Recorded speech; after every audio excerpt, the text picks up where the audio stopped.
está passando por uma atualização, então vão ter outras novidades nesse manual, e aí eu convido, então, todos a lerem e a avaliarem, né, esse manual.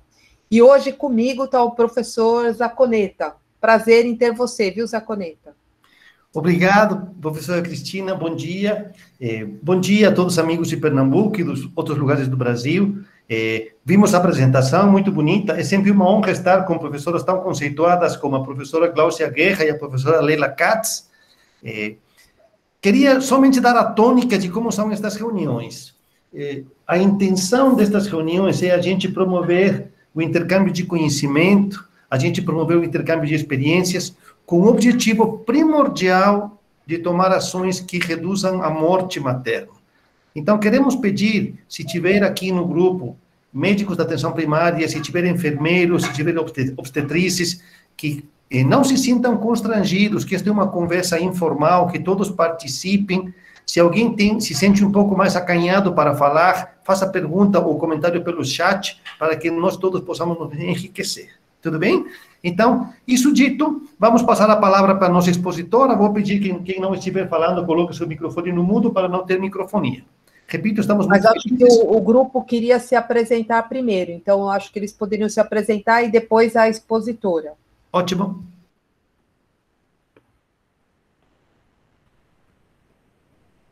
A gente, todo mundo? Oi? Todos nós daqui de Recife? Pode se apresentar, pode todo mundo, né, Zaconeta? Todo mundo pode se apresentar. Certo, então, eu sou Leila Katz, eu sou médica obstetra, sou coordenadora da UTI obstétrica aqui do IMIP e preceptora aqui das internas e das residentes, e venho trabalhando, né, desde o início da pandemia com gestantes com suspeita e confirmação de Covid-19, e já estamos aqui, né, acompanhando esse trabalho, né, de discutir os casos. Eu acho que é uma experiência muito boa, assim, a gente trocar ideias sobre essas experiências que são diferentes e complementares, tem sido um exercício muito enriquecedor. Então, é isso, as meninas podem se apresentar, as meninas que vão apresentar. Eu acho que Gláucia está em outro local do hospital, ela pode se apresentar também.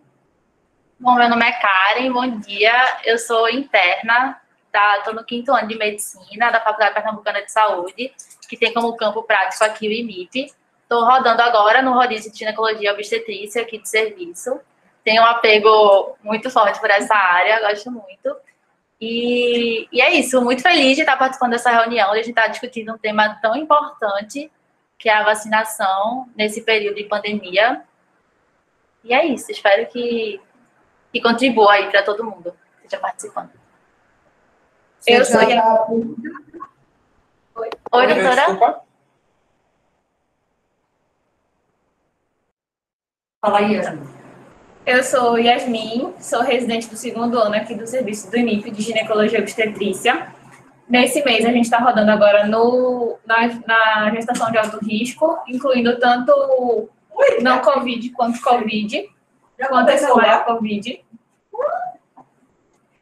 E trazer um caso que a gente vivenciou e tentar ver onde o nosso sistema falhou, para tentar evitar que a gente para tentar diminuir tanto a mortalidade quanto a morbidade materna associada ao Covid.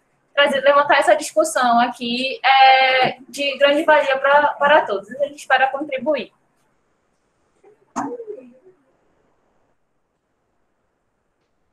Ótimo. Pode começar. Quem não estiver falando, por favor, deixe seu microfone no mudo. Se puder compartilhar as suas imagens. Como a gente falou, né, a gente vai apresentar esse caso para vocês. Chegou... Peraí, um momento. Pronto, esse caso a gente vai compartilhar com vocês. É de uma gestante que chegou aqui no nosso serviço.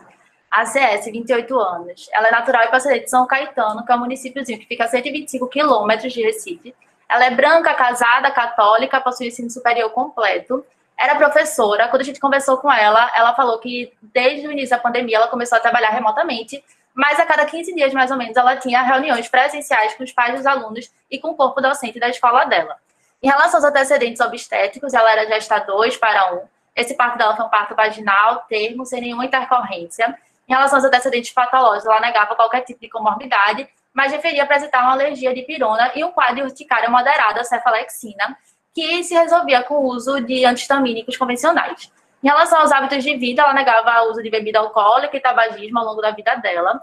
Ela foi admitida aqui no nosso serviço no dia 3 de junho de 2021, no curso de 26 semanas e 1 dia de gestação, pela ultrassom de 6 semanas e 6 dias. Em relação ao pré-natal, ela já tinha feito 5 consultas, que não mostrou nenhum tipo de alteração, era RH negativo, e ela não havia tomado a vacina da Covid-19.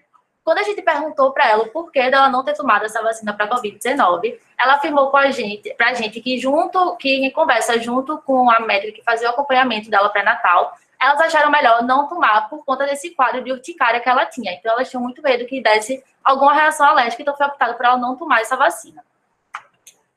Bom, dia 24 de maio, essa paciente iniciou com um quadro de tosse, astenia, mialgia e cefaleia.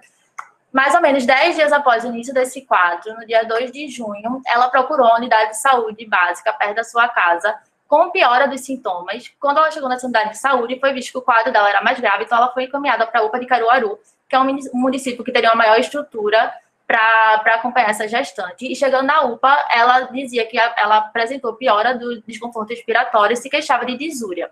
No exame físico, ela tinha uma saturação de 93% em ambiente, uma frequência respiratória de 24, uma pressão de 100 por 60 e o BCF de 142.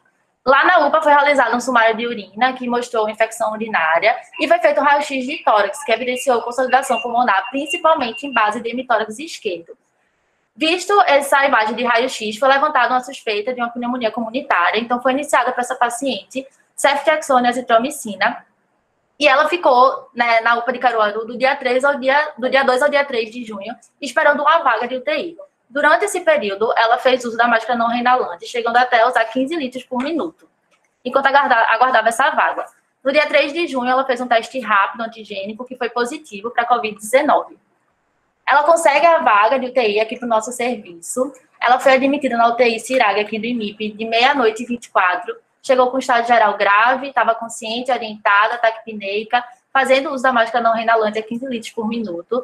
Teve uma história que durante o deslocamento aqui para o IMIP, ela fez um broncoespasmo, só que foi feito sulfato de magnésio, 2,5 gramas, que conteve esse broncoespasmo. No exame físico de admissão, essa paciente apresentava frequência cardíaca de 97, uma pressão de 97 por 62, a ausculta pulmonar dela tinha discretos sibilos e crépitos, principalmente em base desse hemitórax esquerdo, e ela estava saturando 95% em máscara não reinalante a 15 litros. Em relação ao exame obstétrico, ela tinha um BCF de 124, a dinâmica uterina ausente e o tônus fisiológico. Na gasometria da admissão, ela tinha um PDO2 de 70 e um índice ventilação-perfusão de 100. Bom, ela foi internada na UTI e no plantão diurno do dia 4, essa paciente ela evolui com a piora do quadro dela, apresentando a frequência respiratória de 52, já fazendo uso de VNI. Então, foi conversado com a paciente e foi optado pela intubação orotraqueal, que foi realizada às 8h45, sem nenhum tipo de intercorrência. Depois, essa paciente ela evolui com uma queda da pressão arterial, então foi iniciada também a administração de droga vasoativa, 13 ml hora de noradrenalina, e ela foi mantida em parâmetros ventilatórios iniciais com a PIP de 8, o FiO2 de 50% e saturando 95%. Foi feita sedação iniciada dexametasona 6 mg a dia. Logo após a intubação, a gente já tem uma melhora da gasometria dela. Ela tem uma PDO2 de 105 e um índice de 292. No dia 5 de junho, essa paciente ela evolui com estado estável hemodinamicamente, sem nenhum tipo de intercorrência. A gente, no exame laboratorial, ela teve piora de alguns padrões infecciosos, ela tem um aumento do leuco, principalmente as custas segmentados. Ela começa a fazer um ataque cardíaco de 121, episódios febris, mas como ela estava com parâmetros respiratórios estáveis, foi optado por reduzir a FiO2 dela para 30%, suspendeu o bloqueador neuromuscular e foi mantida a antibioterapia que ela estava fazendo desde que ela saiu da UPA de Caruaru. No dia 5, no plantão noturno, sai o teste de suave dela, que foi colhido na admissão, que deu positivo para a Covid-19. Mas como ela se mantinha ainda com todos os parâmetros dela estável, a gente reduziu ainda mais a FiO2 dela para 25% e fez o desmame da droga vasoativa. Até porque a gasometria dela sempre vinha mostrando melhora. O índice de perfusão dela nesse dia estava de 392. No dia 6 de junho, como a paciente permanecia com estável, os parâmetros laboratoriais dela tinham leuco estável, PCR em queda, e ela estava com parâmetros ventilatórios mínimos, com a PIP de 7 e a FiO2 de 21, e bons parâmetros na gasometria, foi feita uma tentativa de extubação nessa paciente para retirar a sedação, mas ela evoluiu com agitação psicomotora e um ataque de dispneia, então foi retornada essa sedação em doses baixas, foi feito o retorno da droga vasoativa, mantido ela num parâmetro respiratório com a PIP de 8, um FiO2 de 25, e foi feito o corticosteroide betametasona para maturação pulmonar. A primeira dose foi feita no dia 6, a segunda dose no dia 7 de junho. No dia 7 para o dia 8, essa paciente tinha uma boa gasometria, então foi feita uma segunda tentativa de desmame dos sedativos e de extubação, que foi realizada com sucesso. Então, no dia 8 de junho, essa paciente conseguiu ser extubada. E logo depois da extubação, ela saiu e foi direto para o catéter nasal a 2 litros por minuto. No dia 8 ao dia 10, depois dessa extubação, essa paciente começa a evoluir com quadro de taquipneia. Quando a gente conversava com ela, ela negava qualquer tipo de desconforto respiratório e se queixava só de uma admialgia intensa. Então, a gente prescreveu para ela um tramadol para ver se esse quadro de taquipneia não era secundário a essa crise álgica que ela estava tendo. Ela foi iniciada a terapia com VNI diária para ela, foi mantido o cateter nasal a 2 litros por minuto, e no dia 10 ela terminou a antibioterapia com ceftriaxona e azitromicina. Com o cateter nasal de O2, os parâmetros dela continuou bons, ela estava com a P de O2 de 132, saturando 99% e um índice de ventilação-perfusão de 489. No dia 11 de junho, como essa paciente tinha bons parâmetros respiratórios, mas continuava com a taquipneia, a gente entrou em contato com a equipe de pneumologia aqui de serviço, que sugeriu um quadro de BUP, que seria uma bronquiolite obliterante com pneumonia organização, que é uma sequela secundária ao Covid-19. Então, para ela, a conduta foi manter a terapia diária com a VNI e suspendeu dexametasona e inicial prednisona 1 mg por quilo dia para fazer o tratamento empírico dessa BUP. No dia 12 ao dia 13, como essa paciente ela permaneceu estável, não tinha mais critérios para se permanecer na UTI, já conseguia se alimentar por via oral, foi retirado a sonda, não tinha nenhuma queixa, foi optado por dar alta para ela e encaminhar ela para a enfermaria obstétrica Covid aqui de serviço. E como ela tinha uma boa gasometria, ela chegou no dia 14 de junho na enfermaria obstétrica aqui, sem uso de catéter de O2, em ambiente. No dia 14 de julho, ela foi admitida na nossa enfermaria. Ela se queixava de tontura ao se levantar, tosse, mialgia. A exame físico, ela estava um pouco taquicárdica, com uma frequência de 120, uma pressão de 11/6, uma frequência respiratória de 28, saturando 95 em ambiente. Foi realizada uma gasometria dela que mostrava uma P de O2 um pouquinho reduzida, de 72. E como ela ainda continuava um pouco taquipneica, foi conversado com a paciente e ela concordou que para ela seria mais confortável ficar com o uso do catéter. Então, a gente colocou novamente o catéter nasal para ela, 1 litro por minuto. Foi realizada também a ultrassom obstétrica, que não deu nenhuma alteração, e ela continuou em acompanhamento com a fisioterapia respiratória, a fonoaudiologia e a pneumologia aqui de serviço. Quando a gente chegou para avaliar essa paciente no dia 15, ela referiu que durante a madrugada ela retirou esse catéter nasal, porque já estava se sentindo bem, sem nenhum tipo de desconforto respiratório. No exame físico, ela tinha uma frequência de 122, a pressão de 100, a frequência respiratória dela tinha melhorado, 20 pulsões por minuto, ela estava saturando 96% em ambiente. A gasometria dela mostrava uma redução ainda da PDO2 para 63, só que a gente entrou em contato com o serviço de pneumologia e foi decidido em conjunto a gente tentar manter essa paciente 48 horas sem esse catéter nasal para ver como seria a evolução dela. Como já fazia mais de 21 dias desde o início dos sintomas dessa paciente, a gente transferiu ela para a enfermaria não Covid aqui do serviço. Bom, no dia 16 de junho, ela chegou na enfermaria não Covid, ficou em observação sem esse catéter nasal, evoluiu bem, sem nenhuma intercorrência. Durante esse período, a gente realizou ainda a rotina do terceiro trimestre dela, que não deu nenhuma alteração, repetiu o carboidrato dela, que não negativo. E como essa paciente evolui bem e tinha a possibilidade de ser acompanhada a nível ambulatorial, no dia 17 de junho, ela recebeu alta no nosso serviço. Junto da alta, a gente já deixou marcado para ela um acompanhamento ambulatorial com a pneumologia aqui do serviço para tratar as sequelas secundárias à Covid. Foi marcado também um retorno com 15 dias aqui para a realização da ultrassom obstétrica com a medicina fetal. A gente ofereceu à paciente a possibilidade dela ser acompanhada aqui no serviço, no nosso pré-natal de alto risco, mas ela disse que desejava continuar o acompanhamento dela no pré-natal na sua cidade, com a médica que já lhe acompanhava. E a gente realizou, antes de ela receber alta, uma conversa com a paciente, encaminhou uma carta escrita à mão à profissional de saúde que fazia o acompanhamento pré-natal com essa paciente, explicando para eles a importância desse grupo de risco de gestantes e puérperas da vacinação contra a Covid-19. E aqui a gente só trouxe uma imagem mostrando a evolução radiológica dessa paciente durante o período de internamento. Essa primeira aqui do dia 2 foi o raio-x que ela fez na UPA de Caruaru, onde eles suspeitaram de uma pneumonia comunitária.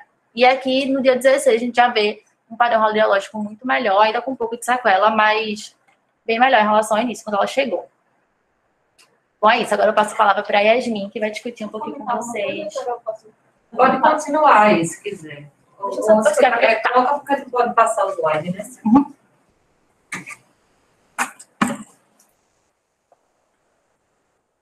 Dando continuidade à apresentação, hoje vim trazer um pouco de alguns pontos importantes do que onde a gente poderia ter agido para evitar que essa paciente chegasse a um quadro tão grave.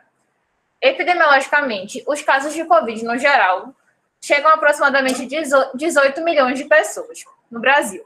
Os casos por CIRAG grave chegam a aproximadamente 1,5 milhão, e em gestantes e puérperas chega aproximadamente a 15 mil casos, correspondendo a 1% dos casos de CIRAG. E acredita-se que para cada morte materna haja pelo menos 30 casos de morbidade materna grave. No início de junho, segundo os levantamentos do sistema do CIVEP-GRIPE, aproximadamente 1.200 mortes maternas por conta de Covid foram notificadas no Brasil. E dessas pacientes, 59% das grávidas e puérperas que faleceram não tinham comorbidade. Nós temos uma legião de órfãos da Covid que a gente poderia estar evitando se a gente conseguisse vacinar essas gestantes e puérperas. Eu trouxe aqui dados do CIVEP também, comparando os óbitos maternos com as comorbidades que são mais frequentes da gente, que são doenças do sistema cardiovascular e diabetes.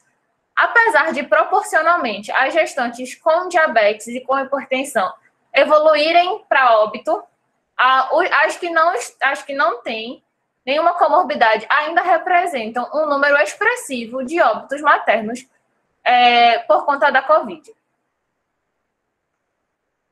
Falando um pouquinho sobre a transmissão, como todo mundo já sabe, a transmissão da Covid ocorre através de secreções de salivas, tanto por contato direto com gotículas e aerossóis, quanto por contato indireto. Contaminação da mão, que leva a contato de olhos, narinas e boca, e faz com que ocorra essa transmissão. Há a possibilidade de transmissão vertical, casos raros. Acredita-se que o SARS-CoV-2 necessita de enzimas, da enzima conversora de angiotensina, que ela é pouco expressa na placenta. Então, há pouca contaminação, porém, quando há um quadro de isquemia placentária, pode ser que ocorra essa transferência tanto de anticorpos de IgM quanto do próprio vírus. Por isso que alguns estudos observaram a presença da realização de um swab nasal do RN e foi identificado o vírus. A prevenção, segundo o Ministério da Saúde, deve ocorrer com isolamento dos casos e contatos, distanciamento social, uso de máscaras, prática de higiene, incluindo etiqueta respiratória, lavagem correta das mãos com água e sabão e a vacinação. O isolamento de contato serve para separar essas pessoas infectadas com Covid das que não estão. Na emergência, a gente faz uma triagem dos sintomáticos respiratórios com atendimento em locais separados e o fluxo dependendo de cada hospital. E para os casos leves, recomenda-se o isolamento das sintomáticas em domicílio com acompanhamento na unidade básica de saúde. O distanciamento social, a Lei 14.151, de 12 de maio de 2021, determina que durante essa emergência de saúde pública decorrente do novo coronavírus, a empregada gestante deverá permanecer afastada de suas atividades de trabalho presencial sem prejuízo à sua remuneração. Isso já era a orientação do Ministério Público do Trabalho, através de uma nota técnica, mas a partir de maio ela passou a ter força de lei. A empregada vai ficar à disposição para exercer atividades em seu domicílio, através de teletrabalho, trabalho remoto ou qualquer outra forma de trabalho à distância. O pré-natal, as gestantes de risco habitual, a gente pode até espaçar mais essas consultas, e algumas podem ser feitas até por telemedicina, e as gestantes de alto risco devem manter o pré-natal presencial, porém, mantendo todas as medidas de distanciamento social já recomendadas. O uso de máscaras, aconselho o uso de máscaras, como na população em geral, como medida de prevenção para controle da propagação do Covid. As máscaras podem ser tanto para proteger as pessoas saudáveis, para evitar a inalação das gotículas, quanto para evitar a transmissão das pessoas que estão doentes, como controle da fonte. Prática de higiene, principalmente a higienização das mãos, é uma das medidas de prevenção de diversas doenças, e a Covid-19 é uma delas. E ocorre quando a mão contaminada entra em contato com olhos, nariz e boca dessas pessoas. A vacinação. A gente tem segurança, que a vacinação é de categoria B, é produzida por meio de plataformas de vírus inativado por vetor viral ou por RNA mensageiro. Algumas dessas tecnologias já são utilizadas no Programa Nacional de Imunização, como a vacina da influenza, e outros trabalhos já mostraram que essas vacinas são de segurança para aplicação nas gestantes. A nota técnica de março de 2021 recomenda a vacinação para gestantes com algumas comorbidades pré-existentes, que já eram recomendadas no Plano Nacional de Atualização da Vacina, que essa vacina poderia ser oferecida a gestantes sem comorbidades após a avaliação dos riscos e benefícios, e que para as lactentes e puérperas também deveriam pertencer aos grupos prioritários. Em abril de 2021, pela nota técnica 467, o Ministério inclui todas as gestantes no grupo prioritário. Porém, após um evento adverso, que eu vou explicar mais para frente, em maio de 2021, foi suspenso temporariamente a vacinação com a AstraZeneca Oxford nas gestantes e puérperas. Houve uma interrupção da vacinação nas gestantes sem comorbidades e continuação das gestantes com comorbidades. Em nenhum momento, as gestantes e puérperas menores de 18 anos foram inclusas no programa de vacinação. Porém, o estado do Pernambuco continua mantendo a vacinação de gestantes e puérperas, independente das condições pré-existentes, conforme a nota técnica número 28 de 2021. A gente sabe que a vacinação é segura, que a gente vê o número de gestantes que complica com menos que não tem comorbidades, e se tem segurança, se eu tenho disponível, por que não vacinar? Então, o que precisa urgentemente é que esse programa de vacinação seja disponível para todos os estados, que não é o que está acontecendo atualmente. Sobre os eventos adversos, um evento adverso pós-vacinal é a ocorrência de qualquer ocorrência médica indesejada após a vacinação. Pode ser sintoma, doença ou achado laboratorial. Os estudos realizados após o início da vacinação, de janeiro e fevereiro, pelo Ministério da Saúde, evidenciam que, na maioria dos casos, foram classificados como não graves e ocorreram no sexo feminino. Ainda sobre os eventos adversos, no início da vacinação das gestantes e puérperas, houve a notificação de um evento adverso grave com uma gestante no estado do Rio de Janeiro, com a suspeita de uma síndrome de trombose com trombocitopenia, que tinha uma possível associação causal com as vacinas com vetor viral não replicante. Porém, o mecanismo a fisiopatologia dessa síndrome, apesar de que nas gestantes e puérperas a gente sabe que tem elas têm uma propensão maior a trombose e sangramento, a fisiopatologia da síndrome não tem nada a ver com o processo de gestação e puerpério, ou seja, não tem uma relação causal direta. E os dados que nós temos disponíveis até o momento é altamente provável que o benefício da vacina ainda assim mantenha favorável. Aqui a gente traz uma relação da proporção do risco de trombose da vacina AstraZeneca com a Covid-19. Então, além disso, que para cada risco de ocorrência da síndrome de trombose com trombocitopenia, a gestante com Covid tem um risco 20 vezes maior de morte. Sobre as contraindicações, as únicas pessoas que não poderão fazer são aquelas que apresentam uma reação anafilática grave associada com algum dos componentes da vacina. A do Butantan com o hidróxido de alumínio, o hidrogeno-fosfato de sódico, dentre outras, e a Pfizer se tiver associada com algum histórico de reação anafilática grave, inespecífico. Além disso, é importante lembrar que tanto a Febrasgo quanto as sociedades de ginecologia e obstetrícia de países como Estados Unidos, Reino Unido, França, Israel e Canadá recomendam atualmente a vacinação de todas as gestantes contra a Covid, considerando elevados riscos da Covid na gestação. A ICOG recomenda a vacinação para todas as gestantes, recomenda que a equipe que acompanha essa gestante oriente sobre os benefícios, a eficácia da vacina, os riscos potenciais da infecção pela Covid e a segurança da vacina tanto para a mãe quanto para o feto. A FIGO também recomenda a vacinação, reconhece a gravidade da Covid nas gestantes e recomenda a vacinação para essas mães. E o Colégio Europeu de Ginecologia e Obstetrícia também recomenda a vacinação, que a vacinação esteja disponível para todas as gestantes e que essa discussão sobre vacinar ou não seja em acordo com a equipe que está acompanhando e que as puérperas também devem ser vacinadas. Agora, falando um pouquinho sobre o caso, essa paciente estava em trabalho remoto, porém havia esses encontros quinzenais que expunham essa paciente ao risco. Como ela morava em São Caetano, a partir de 14 de maio de 2021, Caruaru, que seria o polo que atenderia o município, iniciou a vacinação com a distribuição da vacina da Pfizer e a gestante foi orientada a não ser vacinada devido a uma urticária associada à cefalexina, que a gente sabe que não tem comprovação dessa associação. Agora, no mês de junho, a gente iniciou aqui no IMIP um carimbo para avaliar as nossas gestantes que internam.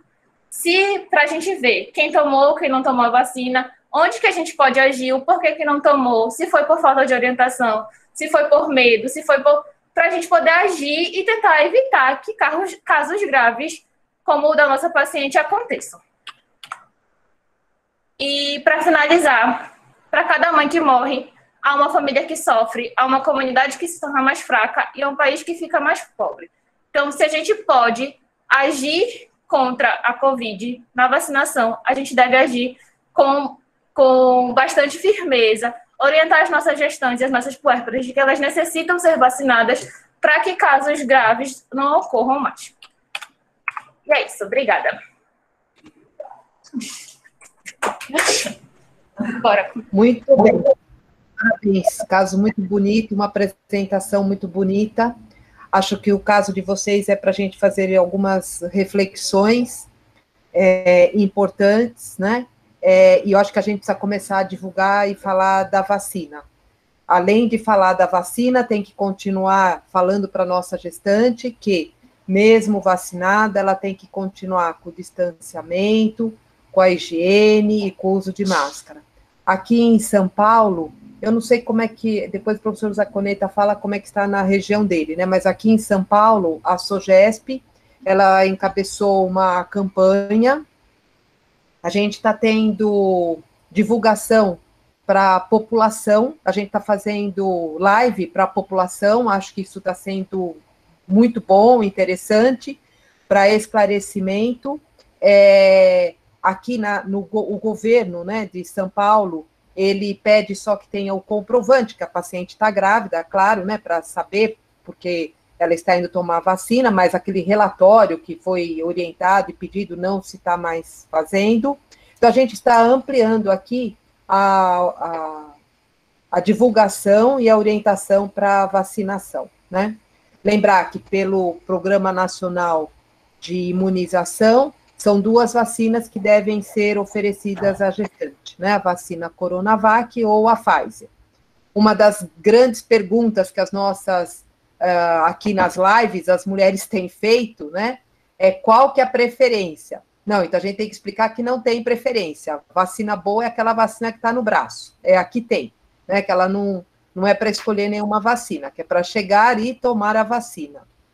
Eu não sei, aí no estado de vocês, pelo que eu entendi, também vocês estão oferecendo, estão divulgando e estão fazendo uma campanha importante para vacinação, né?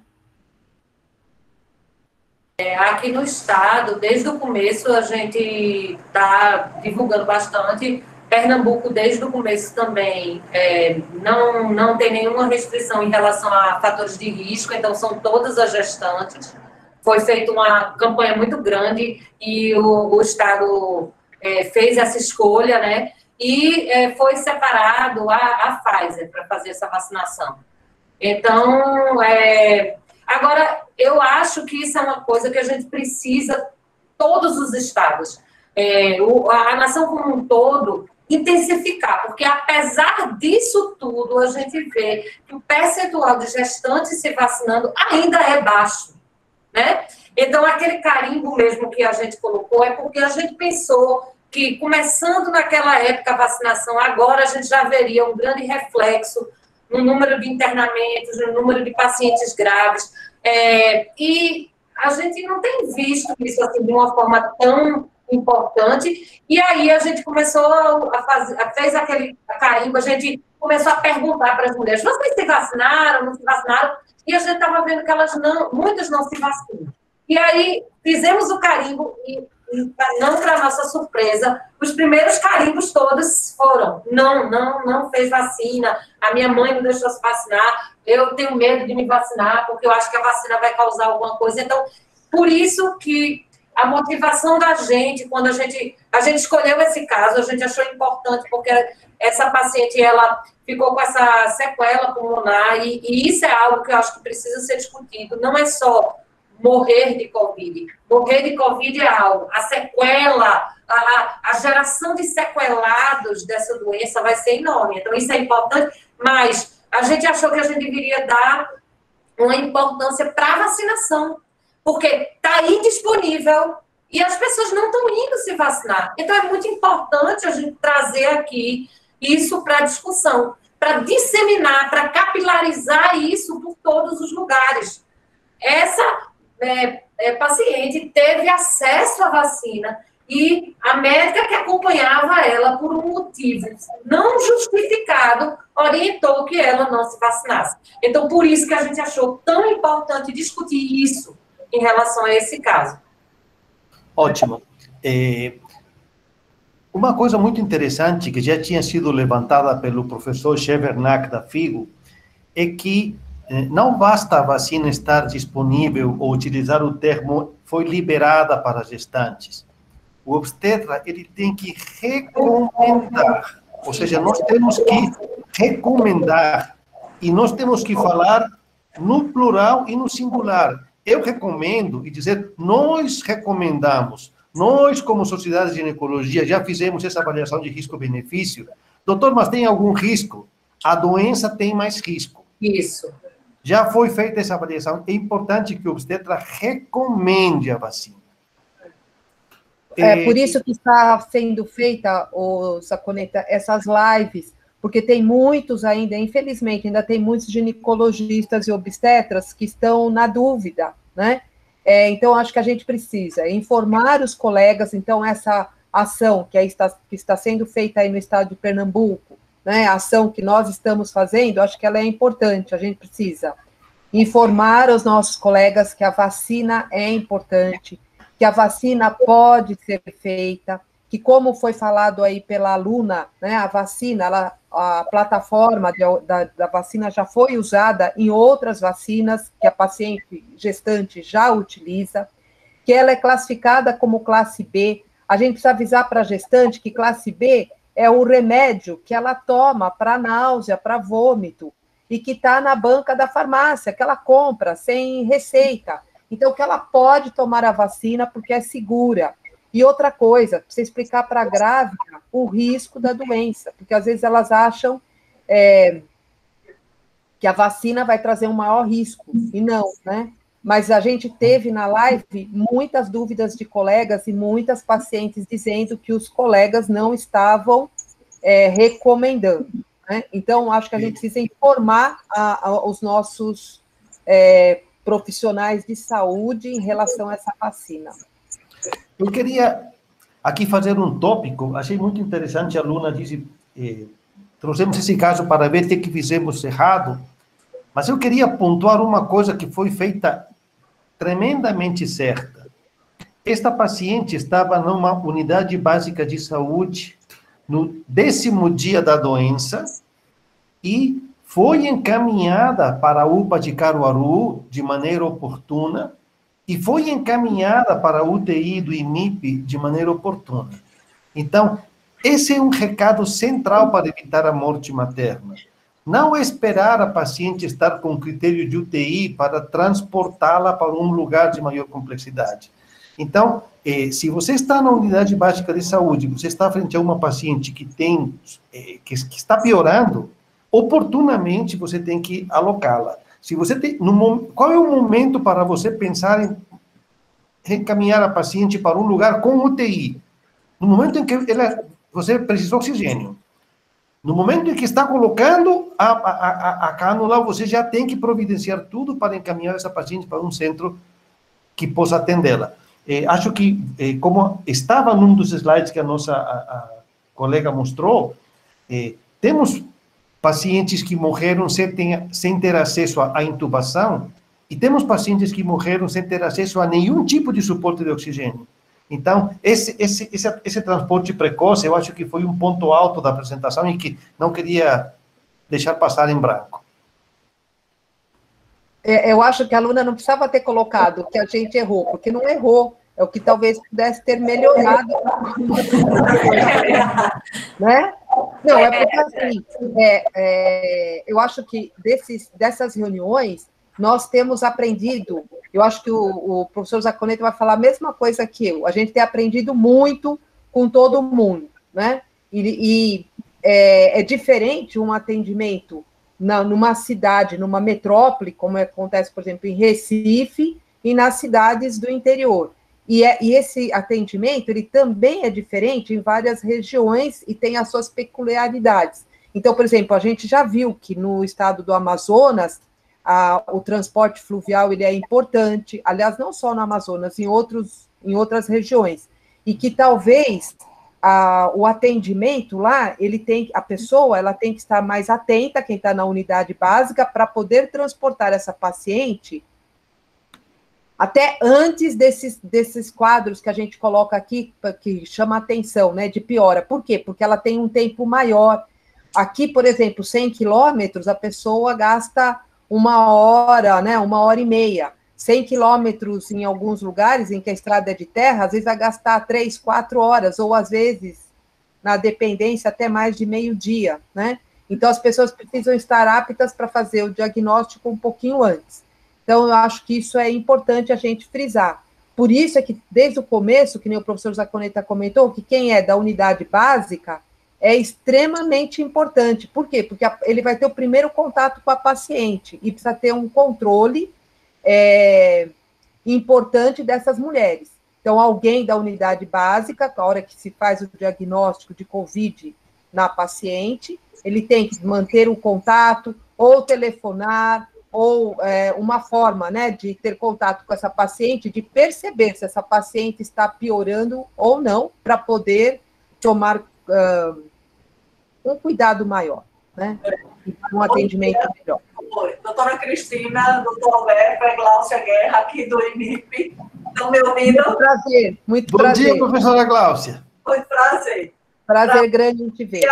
Bom dia a todos. Esse caso eu achei muito interessante trazer, porque, na verdade, como alguns colegas se afastaram por atestado médico, eu tive que ir para a enfermaria, não Covid. Então, eu desloco, aí eu combino com a menina, vocês só para a enfermaria Covid, e eu vou ver a não Covid, que já passou a época, né? Por causa da minha idade, eu sou a mais velha do mundo. Então, resultado. Quando eu cheguei na enfermaria, aí a doutora Ana disse, doutora Gláucia, ela não quer fazer ultrassom da medicina fetal. Aí eu estranhei, porque eu digo, geralmente as pacientes adoram fazer ultrassom. E eu fui lá falar com ela. Aí ela dizia assim, não, doutora, eu não quero fazer, porque eu sei que aqui o IMIP é um centro de estudo, que os estudantes precisam aprender tudo. Mas eu já fiz um ultrassom lá embaixo e está tudo bem. Eu digo, porque na verdade, como você teve Covid de uma forma grave, se o pessoal aqui da medicina fetal desse outra olhada, seria bom. E ela continuava resistindo às coisas. Então, eu combinei com as meninas, minha doutora, eu acho que ela está em condições de alta, vamos dar alta a ela, né? Hospitalar. Ela não quer voltar para o serviço. Eu digo, tudo bem. Aí eu disse, dê alta e eu vou conversar um pouco com ela, mas eu quero conversar sozinha. Tá bom. Aí eu chamei ela, Aline, você pode vir aqui conversar comigo? Posso. Aí ela sentou na sala e eu conversei. Eu digo, Aline, veja bem, eu faço parte da coordenação aqui com todos. E assim, eu estou estranhando porque você não quer fazer ultrassom, não quer mais fazer os exames. E assim, a minha preocupação é assim, você teve algum atendimento ruim, negativo aqui na instituição? Aí ela voltou para chorar, né? Aí ela chorou assim. Eu digo, você foi maltratada, alguma coisa, porque a gente precisa melhorar e eu preciso desse feedback.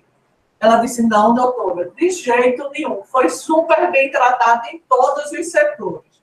Eu estou chorando de emoção, porque eu vou voltar para minha casa e ver minha filha. Doutora, eu estou fora de casa desde o dia 24 de maio.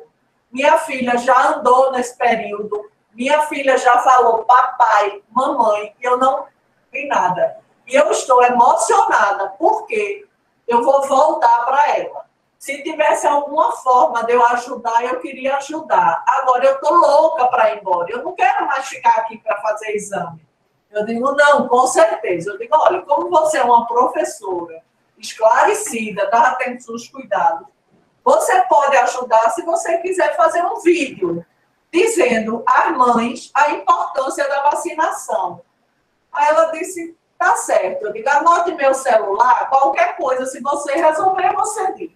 Agora, se você for fazer um vídeo que a gente possa apresentar na reunião do Ministério, você tem que autorizar o IMIP a apresentar. Ela, tá certo. Aí ela mandou. Aí eu mandei, oi, Aline, é Glaucia. Ela, oi, doutora. Tá bom, amanhã eu faço um vídeo, é porque eu vou me arrumar, viu, doutora, para fazer o vídeo. Eu digo, tá bom. Aí, o final dessa apresentação, eu quero mostrar o vídeo a vocês que ela fez.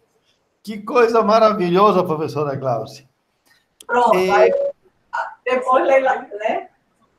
Se pode passar o vídeo. E passa o vídeo que é curtinho. E depois a gente... Pode botar, Ronaldo. O que a professora falou é extremamente importante. Meu nome é Aline, resido em São Caetano, Pernambuco. Estou gestante e fui infectada pelo coronavírus. Meu caso foi extremamente grave e precisei passar por um processo de intubação. O vírus atacou principalmente o meu pulmão. Foram 17 dias de internação. E agradeço ao tratamento do Hospital IMIP e a todas as pessoas que trabalham no Hospital IMIP. Gestantes, somos da área de risco. Protejam-se, tomem a vacina, usem máscara. Eu autorizo o Hospital IMIP a publicar este vídeo para salvar vidas maternas. Que coisa linda, gente. Muito emocionante esse vídeo, viu? Eu queria, vamos ver se alguém quiser fazer alguma pergunta, eu queria mostrar algumas poucas lâminas para vocês, se vocês me permitirem, para fazer o gatilho da discussão aqui. Vocês estão vendo meus slides? Não. Agora sim. Não. Apenas eu queria mostrar aqui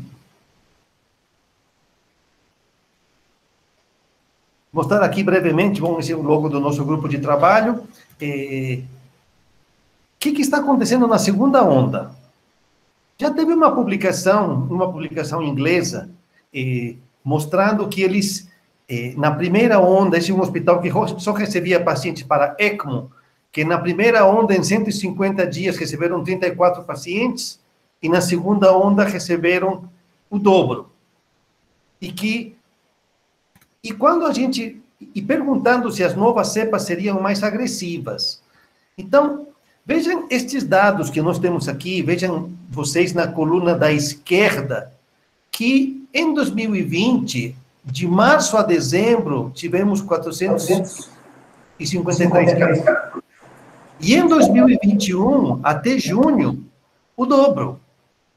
E, mais importante, na tabela da direita, é a letalidade.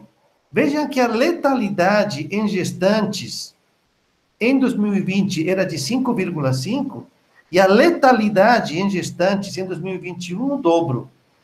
Então, primeiro, eu gostaria de saber, vou fazer uma pausa aqui, gostaria de saber dos colegas do IMIP, se eles também tiveram essa percepção de que estamos vendo quadros piores nessa segunda onda.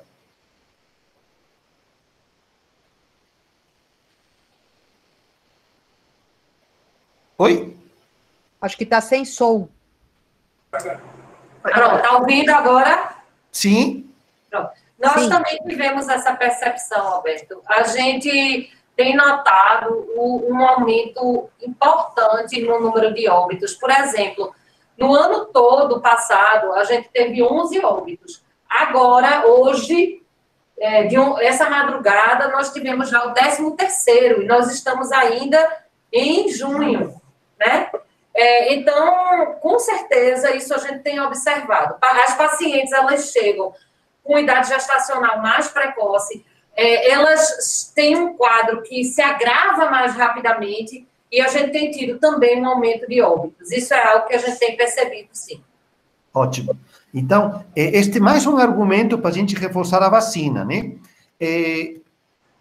A outra coisa que eu queria discutir com você, olha que interessante, este gráfico foi feito pelo professor Alan Atanaka, da Escola Paulista, que em 2020, 10 óbitos maternos por semana, e em 2021, 44 óbitos maternos por semana. Olha aqui, mostrando de maneira bem gráfica aquilo que vocês também estão sentindo no centro de vocês. E outro aspecto que eu queria discutir é que tem um fator de risco que nós estamos esquecendo, gente. Quando a gente encontra uma paciente na unidade de saúde e ela é obesa, a gente se preocupa. Quando ela é cardiopata, a gente se preocupa. Quando ela é diabética, ela se preocupa. Mas um fator de risco que já foi apontado por um grande estudo, IUCOS do Reino Unido, foi que a partir do final do segundo trimestre, início do terceiro trimestre, as pacientes evoluem de maneira pior. Vejam vocês, esses são os dados em azul, 2020, e em laranja, 2021. Veja que tanto o ano passado como este, as mortes, elas se concentram em pacientes no terceiro trimestre e puérperas. Então, é importante que a gente, quando vai... vejam que nós consideramos um quadro moderado quando a paciente tem tosse ou febre persistente, mais um fator de risco. E entre esses fatores de risco, além de diabetes, doença cardiovascular, obesidade, hipertensão, temos que colocar terceiro trimestre. Tá bom? Então, assim, paciente a partir de 24, 26 semanas, ela tem um fator de risco associado e tem que ser considerada como um quadro moderado e tem que ser atendida num quadro de maior complexidade. É isso que eu queria dividir com vocês. Vou parar de compartilhar. Outra questão que eu acho que a Febrasgo aí nesse caso pode falar é recomendar para as federadas ao presidente da SOLOP, por exemplo, falar sobre a vacina. Minha gente, a gente médico não pode ter discordância nem dúvida. Eu tenho um médico que foi formado aqui no IMIP, fez pré-natal e orientou a gestante a não se vacinar.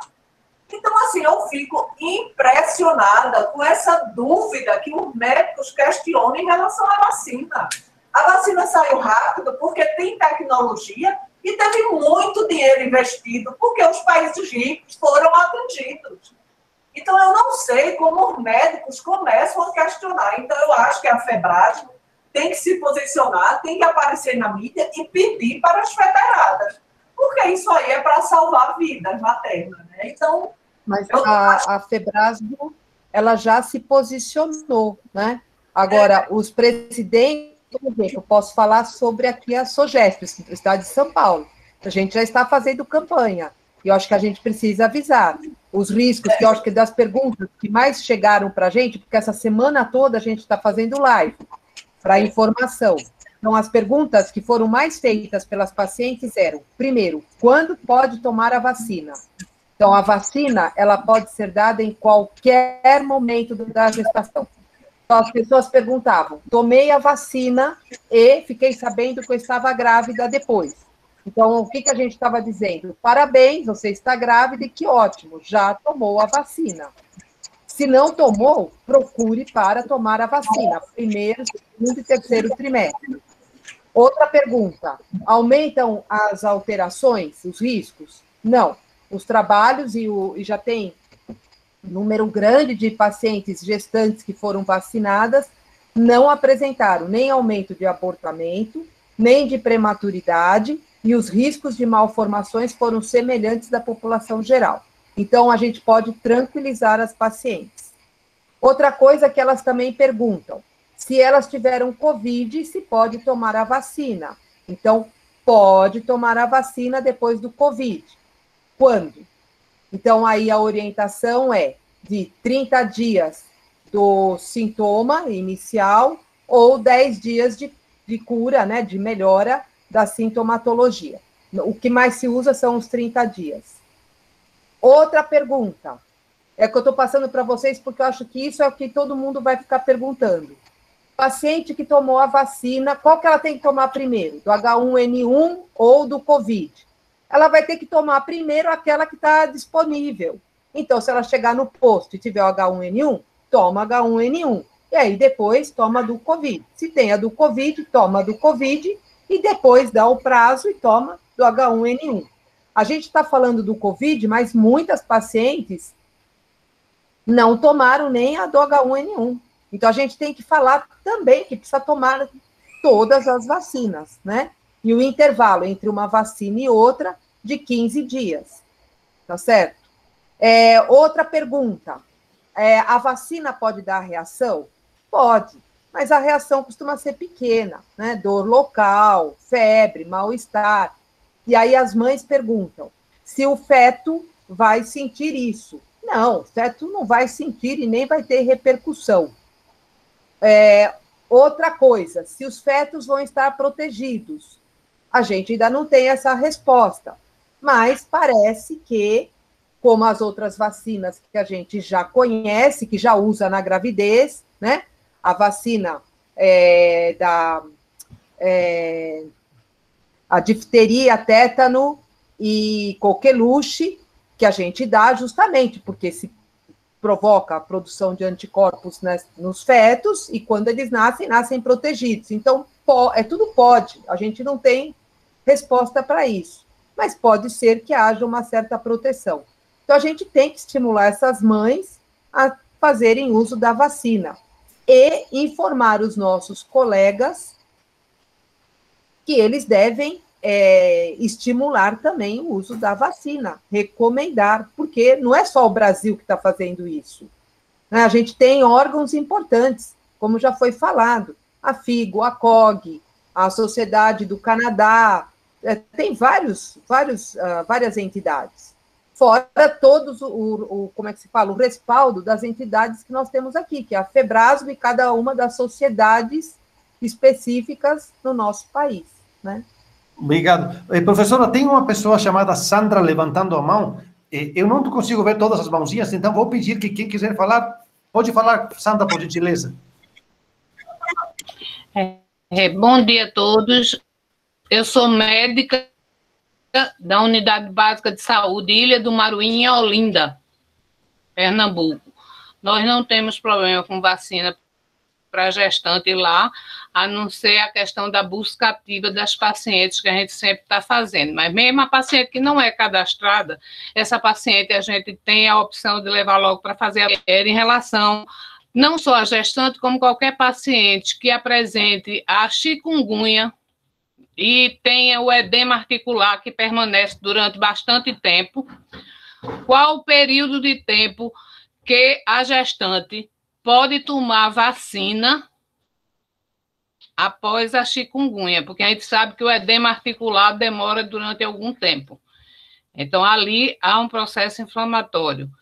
Então, se ela pode tomar a vacina, mesmo com edema articular.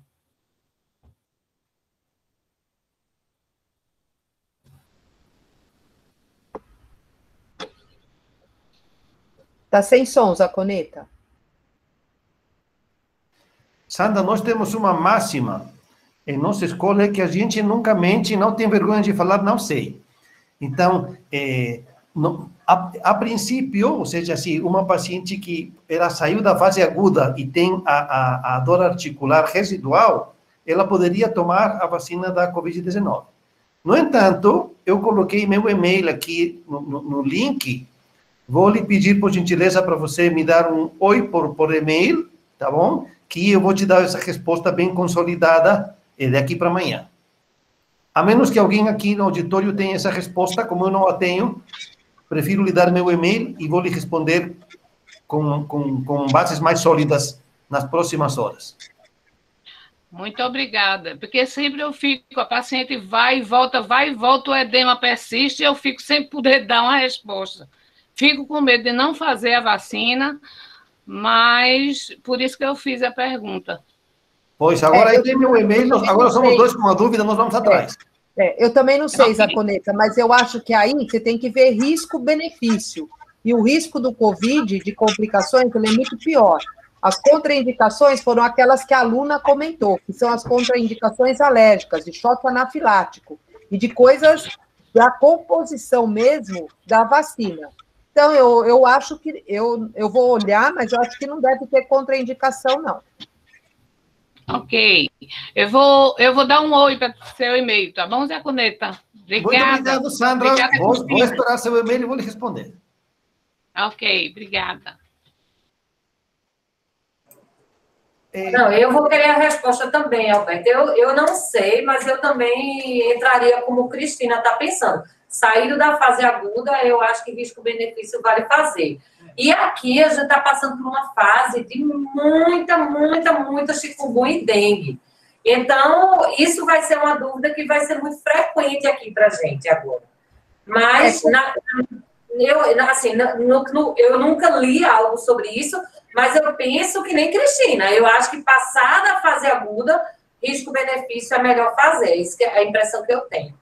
Como é que vocês atuam com H1N1? Porque eu acho que a gente tem que ter o mesmo pensamento. Não é 14 dias depois, né? 15 dias. Então eu acho que deve ser igual, mas a gente vai confirmar. Como em Olinda a gente não tem problema com vacina, o que é que eu faço? Eu prefiro fazer logo a de Covid. Então, sim, eu oriento sempre a técnica de enfermagem, eu junto com a enfermeira da unidade, a gente orienta sempre paciente, chegou gestante, a gente encaminha de imediato para fazer a vacinação de Covid, e só depois de 30 dias é que a gente faz a da H1N1. Tudo bem. Depois de 15 dias você está autorizado a fazer. 15 dias é o intervalo. Vamos ver se tem mais alguma pergunta. Gente, se eu contar para vocês que o nosso tempo esgotou, começamos 11 horas e chegamos ao meio-dia de maneira assim, vertiginosa. Eu só queria falar mais uma coisa, Alberto. À vontade. Essa preocupação que quem está lidando diretamente com essas pacientes, como eu vejo com vocês, com o pesquisador lá na Inglaterra, com quem está vendo essas estatísticas, né, com a gente aqui, eu vejo que existe sempre uma preocupação, que a gente vê que esses números não estão melhorando, né? E a gente tem essa preocupação. E isso, para mim, entra muito em conflito com o que eu vejo com a sociedade em geral. Eu, às vezes, vejo pessoas que chegam para mim assim, mas está melhorando, né? E eu digo assim, aonde você está vendo isso melhorando? Entendeu? Então, não está melhorando. E na velocidade que as coisas estão sendo feitas, as coisas como estão sendo normalizadas, é como se a gente fosse se acostumar a ter esse número de pessoas morrendo, entendeu? Então, eu acho que é preciso, dentro dessas estratégias também, de trabalhar a vacinação, também trabalhar com as pessoas a conscientização de que a gente não está vivendo um normal, a gente está vivendo uma tragédia. Não é normal a gente ter 44 gestantes morrendo por semana de uma doença prevenível.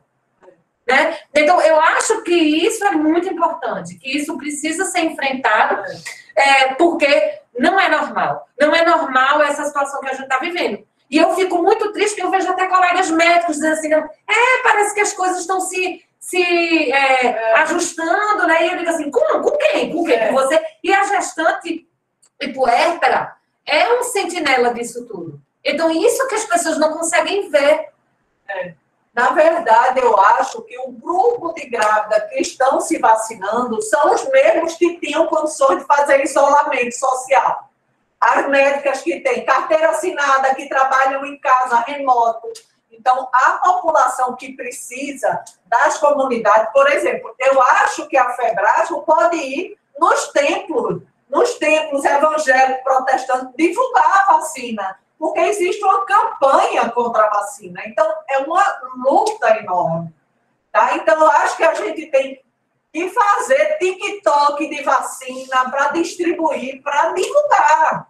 A gente tem a ciência e a gente tem que invadir os meios que não é ciência, porque parece que o povo domina a situação. Então, isso é grave. Mas, assim, eu acho que o caso foi muito bom, eu acho.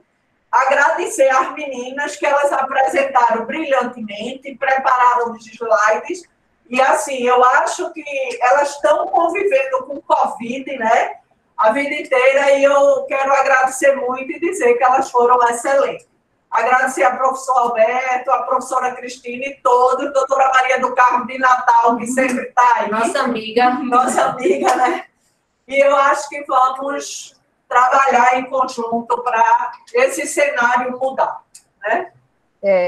Eu acho que a gente tem que dar parabéns a todos e pelo adiantar aqui da hora, né? Porque nós já estamos passando de meio-dia.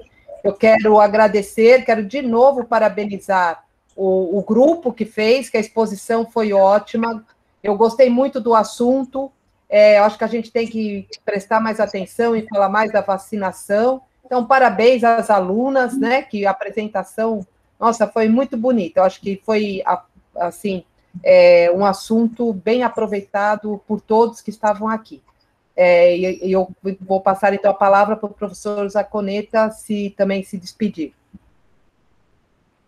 Está desligado, professor. Está sem som. Professor, está sem som. Oxe, professor, não está ouvindo, não. Está sem Muito som. obrigado a todos. Já aceitando a proposta do IMIP da gente invadir as redes, nos mandem esse vídeo, porque ele vai viralizar. Esse vídeo tem muito mais impacto que a gente fazer palestras. Mandem para nós, e vamos invadir os WhatsApp, TikTok, falando, todos estão na mesma consigna. Recomendamos a vacina. Tudo bem? Obrigado, gente. Boa tarde. Até a próxima. Até a semana que vem. Sim. Tchau, gente. Bota aí, Tchau, gente. por favor, Yasmin.